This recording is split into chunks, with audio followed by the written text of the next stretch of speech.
तो वेलकम है आपका हमारे यूट्यूब चैनल पर MIM फॉर इंडिया पे। तो सबसे पहले आप MIM फॉर इंडिया के चैनल को सब्सक्राइब कर लीजिएगा ताकि हमारी आवाज़ जो है वो और दूर तक जा सके।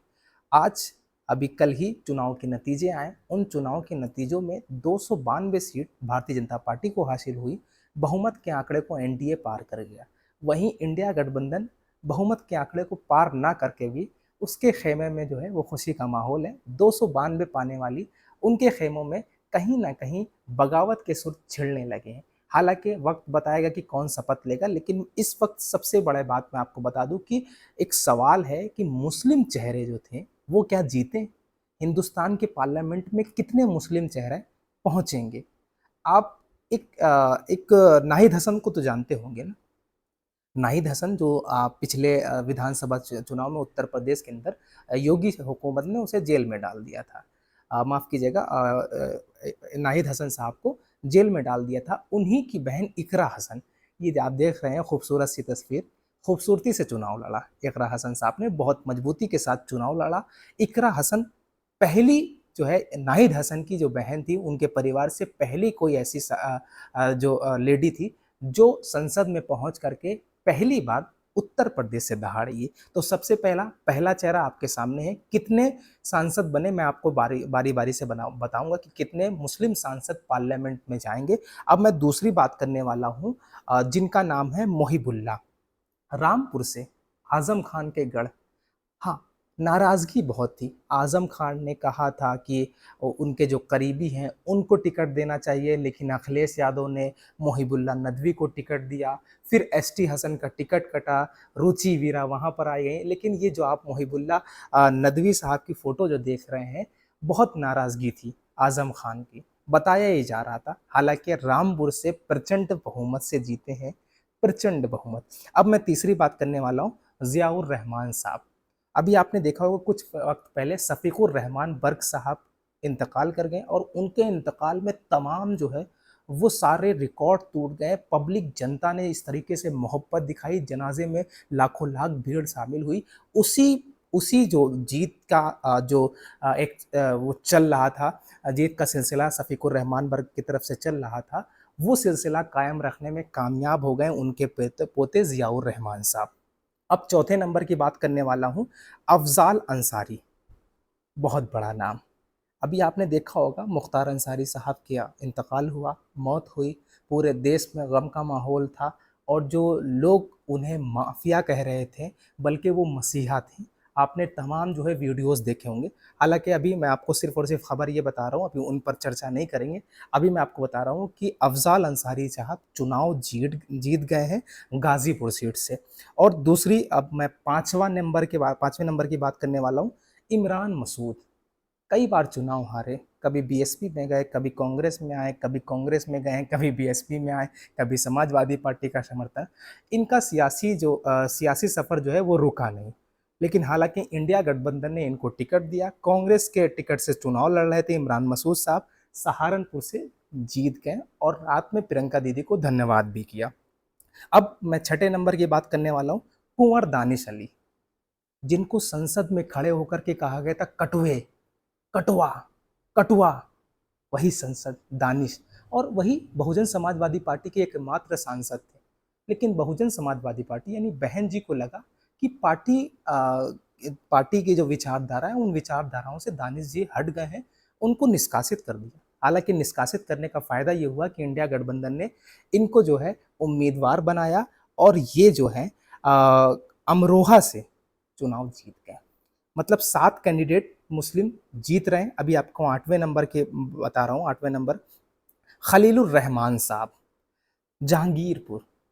खलीलुर रहमान साहब भी चुनाव जीत गए हैं, उत्तर प्रदेश से हैं। ठीक है। अब मैं बात करने वाला हूँ सबसे हॉट सीट। यहाँ पर गठबंधन नहीं चला, यूसुफ पठान, सुना होगा।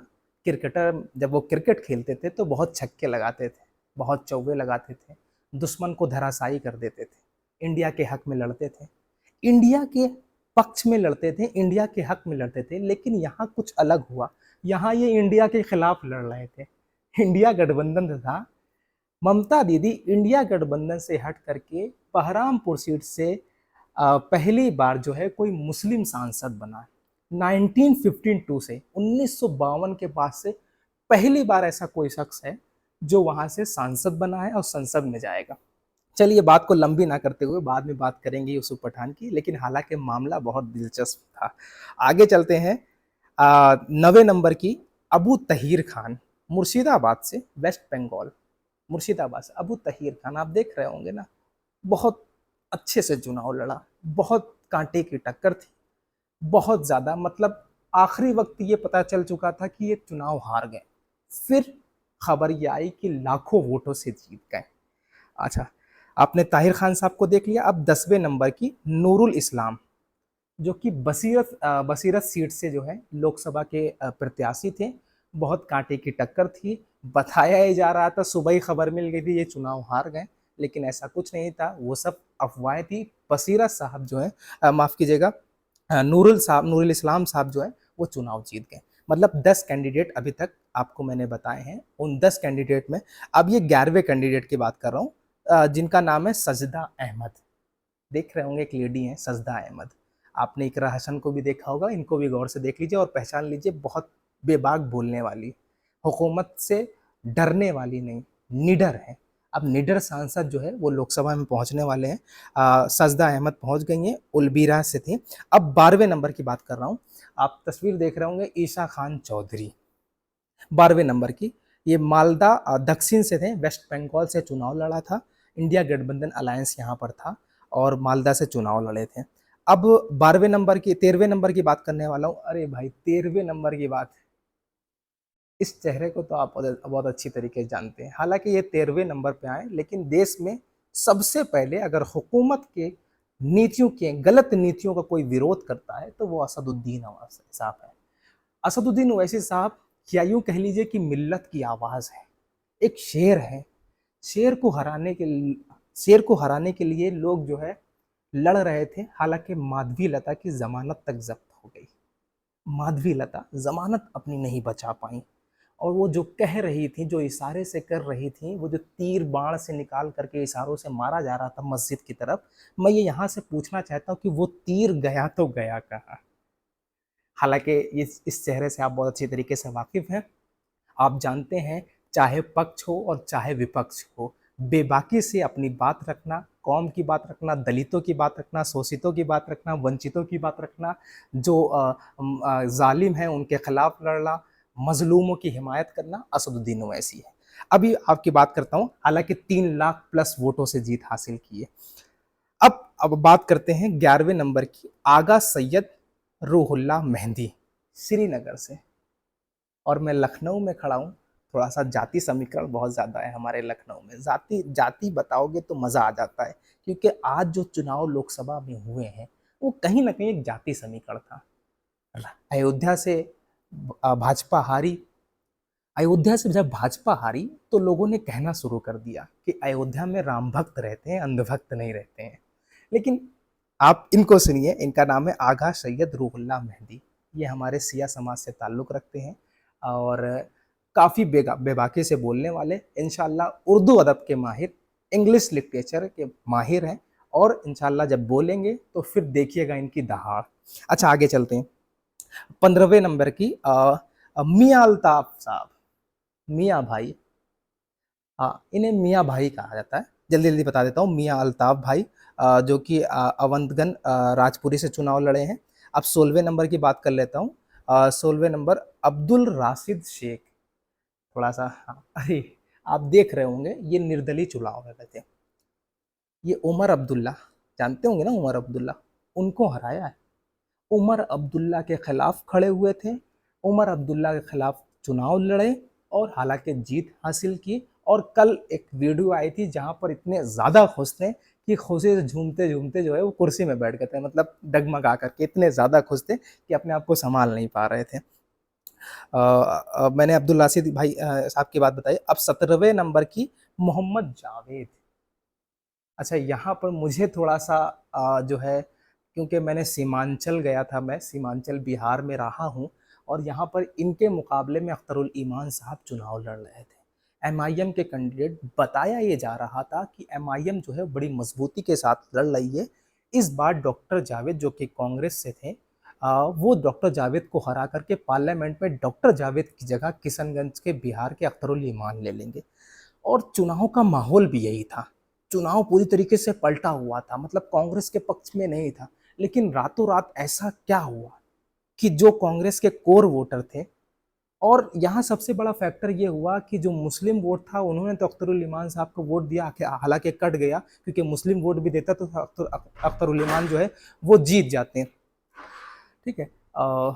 लेकिन अख्तरुल ईमान साहब हार गए और डॉक्टर जावेद जीत गए। कहा यह जा रहा है कि इनको हिंदू वोट भी मिला, जो लोग भाजपा को वोट नहीं देना चाहते थे वो डॉक्टर जावेद को वोट दिया है। अब मैं बात कर रहा हूँ कि 18वें नंबर की रकीबुल हुसैन, ये डुबरी से चुनाव लड़े थे। आप इनके ऊपर ये देख रहे हैं, ये जो है वहाँ का ताज होता है, जैसे किंग को ताज पहनाया जाता है ना, उसी तरीके के ताज पहना है। वो फोटो देख रहे होंगे, काफ़ी खूबसूरत लग रहे हैं। रकीबुल हसन साहब डुबरी से चुनाव जीते हैं, ठीक है, जो कि बिहार में है। अब बात करने वाला हूँ हाफिज रशीद चौधरी, 19वें नंबर की हाफिज रशीद चौधरी। आप देख रहे होंगे, इनके बारे में पूरी तरीके से पता हुआ है। करीमगंज से चुनाव लड़े हैं। कैंडिडेट हाफिज रशीद साहब कांग्रेस से थे, इंडियन नेशनल कांग्रेस, ठीक है। काफ़ी अच्छी तरीके से जीते हैं, काफ़ी अच्छी मार्जिन से जीते हैं। अब बात करने वाला हूँ मैं 20वें नंबर की मंसूर अली खान, जो कि बेंगलोर सेंट्रल से चुनाव लड़े, कर्नाटका से बहुत मजबूती के साथ चुनाव लड़े, जीते, लोकसभा में पहुंच गए हैं। अब मैं बात करने वाला हूँ, जल्दी जल्दी बात खत्म कर देता हूँ। सफ़ी प्राम्बिल, सफ़ी प्राम्बिल को देख रहे हैं, युवा चेहरा, जोश के साथ। मुझे लगता है कि इसी जोश के साथ जो ज़मीनी मुद्दे हैं, हकीकी मुद्दे हैं, वो पार्लियामेंट में खड़े होकर के उसकी आवाज़ उठाएंगे और लोगों की आवाज़ बनेंगे। ठीक है। अब बात करता हूँ 22वें नंबर की ईटी मोहम्मद बशीर, जो कि मल्लापुरम से चुनाव लड़ रहे थे। मल्लापुरम यानी केरला, केरला से चुनाव लड़े हैं, जीते हैं। बहुत कांटे की टक्कर थी, हालांकि एक तरफा चुनाव हो गया था, बहुत अच्छे मार्जिन से जीते हैं। अब बात करता हूँ 23वें नंबर की डॉक्टर MP अब्दुल समद समदानी। आप देख रहे होंगे, ये भी एक युवा चेहरे हैं तरह से, ये भी बहुत कांटे की टक्कर, मतलब इन्हों ये यूं कह लीजिए कि शेर के मुंह से जो शिकार करने की कोशिश कर रहा था इनका, वहां से निकल करके आए। चुनाव बहुत कांटे की टक्कर थी, कल मेरी नज़र बनी हुई थी। हालांकि जो खबर आई, जब खबर आई तो यकीनन मैं बहुत ज़्यादा खुश हो गया था, क्योंकि चुनाव अगर किसी ने लड़ा था, जो लड़ाई होती है, जो फाइट होती है, वो इनके साथ हो रहा था, डॉक्टर अब्दुल समद समदानी साहब के साथ। अब 24वें नंबर की बात कर लेता हूँ, मोहम्मद हनीफा। देख रहे हैं आप, सिंबल केतली, वो वाला केतली वाला नहीं, चंद्रशेखर आजाद वाला नहीं, निर्दलीय थे और चुनाव लड़े, जीते। अब मैं बात करने वाला हूँ 25वें नंबर की, मोहम्मद हमीदुल्लाह सैयद, लक्षद्वीप। बहुत खूबसूरत जगह है, और उसी खूबसूरत जगह से खूबसूरत से चेहरे लोकसभा में खूबसूरती के तरीके तमाम जनता के मुद्दे रखेंगे, जीते हैं। अब 26वें नंबर की बात कर लूँ, नवा साकनी, नावा साकनी की बात कर रहा हूँ। ये रामंतपुरम से चुनाव लड़े, तमिलनाडु से, जीते, और जीत के बाद अच्छी तरीके से, यानी जैसे शेर दहाड़ता है उसी तरीके से दहाड़े, और लोगों को लगा कि चुनाव जो है जीत गए। मतलब 26 कैंडिडेट जो थे वो जीत गए, लोकसभा में पहुंच गए हैं। अब उम्मीद है, क्योंकि पिछली बार भी लगभग 26 सांसद पार्लियामेंट में थे, लेकिन खास करके मुस्लिम चेहरे हैं, तो मुस्लिम विरोधी जो बिल आया था, CA NRC NPR, ट्रिपल तलाक जैसे बिल आए थे, UCC जैसे बिल आए थे, ठीक है, यूनिफॉर्म सिविल कोड लाया गया था, उनकी मुखालफत ढंग से नहीं कर पाए ये लोग। जो लोग जीते हैं, उम्मीद करता हूँ कि ये लोग जो है मुखालफत बिलों की करेंगे, और उम्मीद करता हूँ कि देश में लोकतंत्र बचे, संविधान बचे, मुल्क में नफरत खत्म हो। और MIM फॉर इंडिया के चैनल को सब्सक्राइब कीजिए, ज़्यादा से ज़्यादा सब्सक्राइब कीजिए, ताकि आने वाली खबर आपको मिलती रहे।